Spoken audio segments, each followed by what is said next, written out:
नमस्कार दोस्तों, आपने देखा कि नए संसद का उद्घाटन हुआ, साथ ही साथ संसद में सेंगोल नामक राजदन छरी की स्थापना भी संसद भवन में हुई। आइए जानते सेंगोल क्या है, कहां से आया सेंगोल।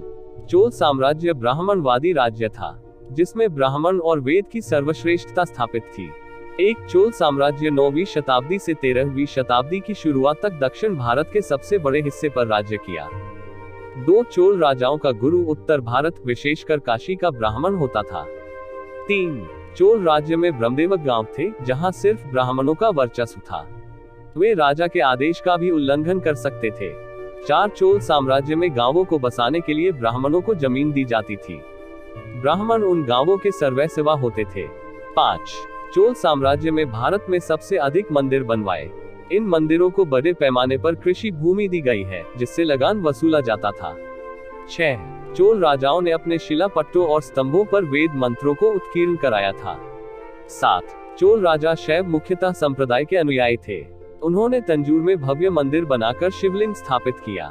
9 पूरे देश में, विशेषकर दक्षिण भारत में शैव संप्रदाय एक समय ब्राह्मणवादी हिंदू धर्म का मुख्य धर्म रहा है।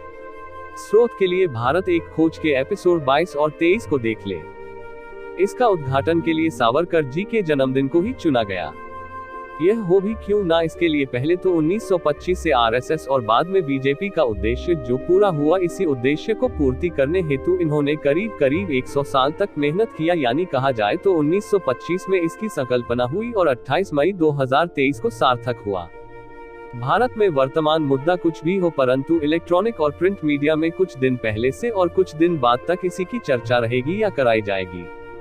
जिसने इस काम को करने के लिए संकल्प लिया था, वह अपने मकसद में कामयाब रहा, क्योंकि इस काम को करने के लिए पहले माहौल बनाया, फिर पूर्ण बहुमत से सत्ता में आए। सत्ता में आने के बाद इन्होंने मीडिया को भी अपना बनाया। इन सभी कामों को करने में समय लगता है, जिसके लिए आरएसएस और उसके ऑफशूट भी विंग काफी दिनों तक मेहनत करते रहे। अब इनका जो भी मन करता है वह कर देते हैं, जैसे नोटबंदी, देशबंदी, महंगाई, अग्निवीर, एनआरसी, भव्य मंदिर इत्यादि। अगर किसी को बुरा लगता है तो उसको भी एक राष्ट्रीय लेवल का संगठन बनाना होगा, क्योंकि संगठन का मुकाबला संगठन से होगा। फिर बहुत सारे विंग बनाकर समाज में परिवर्तन लाना होगा, समाज का सोच बदलना होगा, क्योंकि कहा जाता है कि सामाजिक क्रांति होती है तो राजनीतिक क्रांति होती है, और राजनीतिक क्रांति होती है तो आर्थिक क्रांति होती है। क्योंकि नए संसद का निर्माण और सेंगोल की स्थापना पर अगर समाज चुप है तो कहीं ना कहीं समाज इसको समर्थन करता है। मानसिक रूप से ही सही यह कहा जा सकता है कि समाज अभी आपके साथ नहीं है, क्योंकि समाज के साथ आप भी नहीं है। कि जिनको बुरा लगा होगा उनके लिए एक ही राय है कि आज से ही अपने जैसे सोच वाले लोगों को एक साथ संगठित कीजिए, नहीं तो इंतजार कीजिए कि कोई विदेश से आएगा और आपको आपके मन मुताबिक आपके समाज के सोच को परिवर्तित करेगा।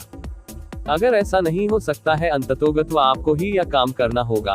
अंत में यही है कि आप गुस्सा छोड़िए और समाज को एक पहचान के तहत संगठित कीजिए। यानी जिस प्रकार हिंदुत्व के नाम पर समाज को संगठित किया गया है, फलस्वरूप वह समाज हिंदुत्व वाली पार्टी को जिताती है, इसलिए उस तरह का आपको भी समाज बनाना होगा। यानी अपो दीपो भाव, व्यक्तिगत राय विपक्ष के लिए।